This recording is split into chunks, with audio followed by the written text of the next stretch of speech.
नमस्कार दर्शक बंधु आपणकर जदि मेष राशि होता है तेबे यही भिडटी आपण मानक पई बहुत अधिक गुरुत्वपूर्ण रही कारण यही मार्च मास प्रारंभरू माने 3 तारिख दोल पूर्णिमा दिन हेबाकु जाउछि भयंकर चंद्रग्रहण एवं यह पूर्ण चंद्रग्रहण अटे जहाँ आपणक पई बहुत अधिक प्रभावशाली रहिबा पई जाउछि।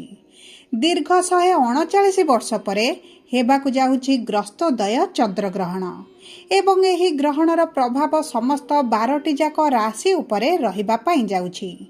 सेथिमध्यरु 6टी राशि उपरे बहुत अधिक शुभ प्रभाव रहिबो एवं 6टी राशि उपरे बहुत खराब प्रभाव रहिबा पई जाउछि।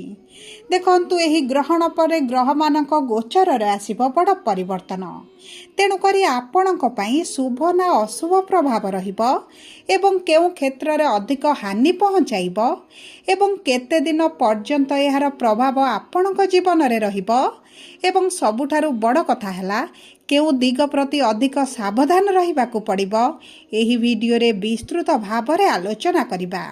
सेथिपई आपणकर मूल्यवान 10 मिनिट समय आपण निज पई दियंतु एवं जानतु ग्रहणर प्रभाव विषय रे विशेष भाव रे आपणकर केउ क्षेत्र उपरे बहुत अधिक सतर्क रहिबार आवश्यकता रहिछि।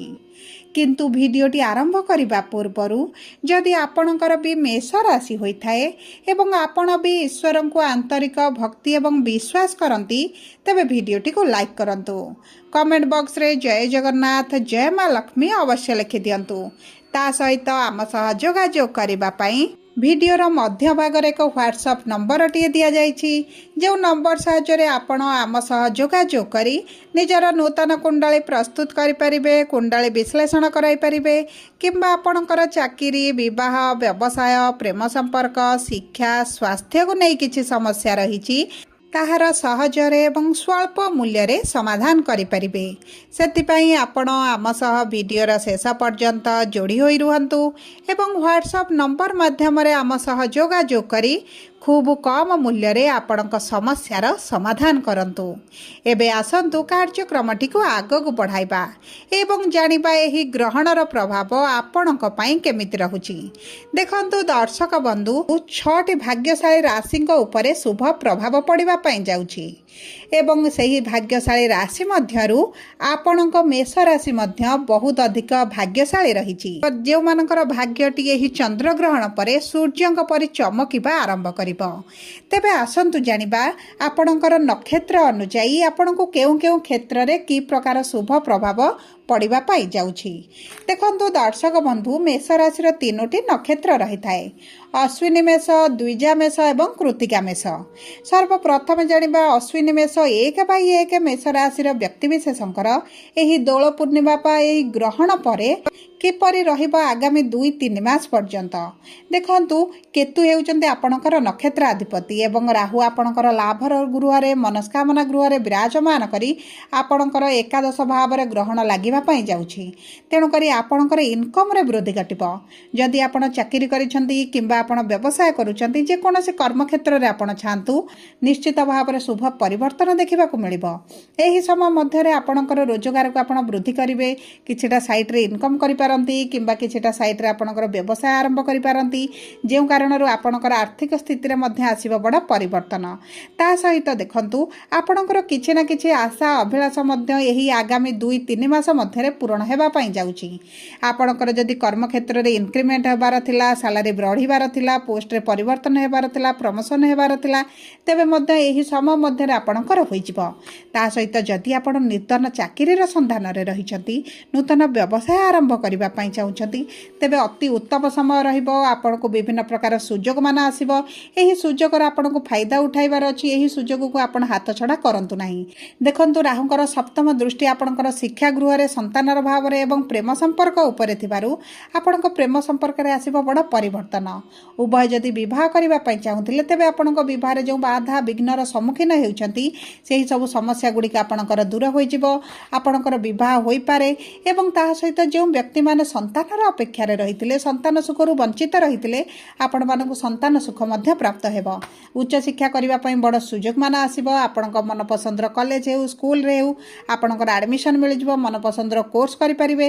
देखो शिक्षा क्षेत्र पर तो बहुत अधिक शुभदायक रही। आसतु जाना द्विजा मेष राशि 2/1 मेष राशि व्यक्तिशेष मानकर यही ग्रहण पर आगामी 2-3 मास किभଳି रहिब। देखंतु शुक्र हेउचंती आपणकर नक्षत्राधिपति एवं शुक्र विराजमान करछंती द्वादश भाव में आपणक राशि को चलन करिवे। देखंतु शुक्र हेउचंती भोग विलास ऐश्वर्यर कारक ग्रह एवं आपणक धनर भाव ता सहित विवाहर भावर स्वामी हेउचंती शुक्र। आपणक विवाह पई अति प्रबल योग बनिबो। आपणकर विवाह जदि होई पारु नाही, विवाह समस्या देखुचंती किंबा आपणकर विवाह बाधा विघ्न आसुची जो कारण आपणकर विवाह होई पारु नथिला, तेबे चिंता करिवार कोनोसी आवश्यकता नाही। आपणकर विवाह एई आगामी किछि दिन मध्यरे विशेष भाव में एही 2-3 मास मध्यरे विवाह ठीक होई पारे किंबा आपणकर विवाह मध्य होई पारे।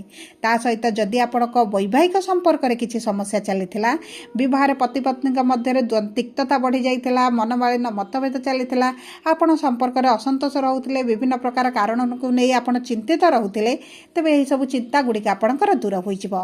पति पत्नी उभय कोनोसे एक बड़ निष्पत्ति नै पारन। विशेष भाव में जदि आपण किछि पार्टनरशिप रे कार्य करूछन्ते तेबे ता आपणको आकाश छुआ सफलता प्राप्ति हेबो। ता सहित देखतु जदि आपणकर दैनंदिन रोजगार रहिछि तेबे मध्ये आपणकर रोजगार रे आपण बढ़ती देखिबे। पूर्वर जो लॉस देखुथिले, इनकम एते भलो हेउ नथिला, तेबे मध्ये आपणकर इनकम हेबा आरंभ हेबो। आपणकर द्वितीयाधिपति जेहेतु शुक्र अटंती, आपणकर आर्थिक क्षेत्र में स्वच्छलता आसिबो। कोनोसी ना कोनोसी सूत्ररु आपणको धन प्राप्ति हेबो। आपणकर जदि करज ऋण बढ़ी जाइछि ताहा सुझिबा पई मध्ये आपण सक्षम हेबे। देखंतु आपणकर जदि अर्थ को केंद्र करी कोनोसी कार्यटी आगको बढ़ी पारु नथिला, तेबे मध्ये एही समस्याटी आपणकर समाधान होई जिवो। एबे आसंतु जानिबा कृतिका मेष राशि 3/1 मेष राशि व्यक्तिशेषंकर आगामी 2-3 मास किभଳି रहिबो। देखंतु एही चंद्र ग्रहण परे आपणक भाग्य रे की प्रकार परिवर्तन हेबो आसंतु जानिबा। देखंतु आपणकर नक्षत्राधिपति होचंती सूर्य एवं सूर्य आपणकर एकादश भाव में विराजमान करछंती। द्वादश भाव को गोचर करिवे एही मार्च मास 15 तारिख दिन। आपणकर जदि विदेश जावाक चाहुथिले किंबा आपणकर वैदेशिक मुद्रा रोजगार करुथिले, तेबे आपणक पई रास्ता प्रशस्त होई जिवो। आपणको शुभ परिवर्तन मिलिबो, इनकम रे बढ़ती हेबो एवं आपणकर जो सब बाधा विघ्न आसुथिला विदेश जिबारे सेथिरे आपणकर सेही समस्या गुड़िक दूर होई जिवो। आपण चाकरी पई हेउ किंबा व्यवसाय पई हेउ, विशेष भाव में जो माने विद्यार्थी अछंती विद्या पई बाहर को जिबा पई चाहुथिले, तेबे मध्य सेमानक पई अति उत्तम समय रहिछि। सबुठारु बड़ कथा हेउछि आपणकर जदि कोनोसी यात्रा करिवार थिला, कोनोसी दूर यात्रा तीर्थ यात्रा करिवार थिला, तेबे अति उत्तम फल आपणको प्राप्त हेबो। एवं जदि आपणको मेडिकल लाइन रे अछंती किंबा आपण इन्फ्लुएंसर अछंती, टीचर अछंती किंबा आपण ऑनलाइन रे किछि कार्य करूछंती, तेबे मध्य आपणको आकाश छुआ सफलता प्राप्ति हेबो। ता सहित देखंतु सूर्य जेहेतु आपणकर पंचमाधिपति, आपणकर शिक्षा क्षेत्र में उन्नति देखिबा सहित आपणक प्रेम जीवन रे आसीबो मधुरता। जदि पूर्वरु आपणक जीवन साथी सहित आपणकर किछि समस्या चलीछि एवं सही कारणरु आपण दुश्चिंतार रहउछंती, चिंताग्रस्त रहिछंती, द्वंद्वरे रहिछंती, जानि पारुनांती आपणकर संपर्क केउ दिगरे जिवो, तेबे आपणकर चिंता करिवार कोनोसी आवश्यकता नाही। कारण आपणक प्रेम संपर्क रे आसीबो मधुरता एवं उभय जदि विवाह करबा पई चाहुछंती तेबे मध्य अति उत्तम रहिबो। ता सहित जो व्यक्ति माने संतानर अपेक्षा रे रहिछंती आपणको संतान प्राप्ति होई पारे। एवं जदि आपणक संतानक क्यारियर को नै, तांको भविष्यत को नै, स्वास्थ्य को नै चिंतित अछंती, तेबे चिंता करिवार कोनोसी आवश्यकता नाही। तांको भाग्य देव तांकर साथ एवं आपणक संतानक माध्यम रे आपणको मध्य अर्थ प्राप्ति होई पारे। एबे आसंतु जानिबा मेष लग्नर व्यक्ति विशेष मानकु की प्रकार प्रभाव पड़िबा पई जाउछि।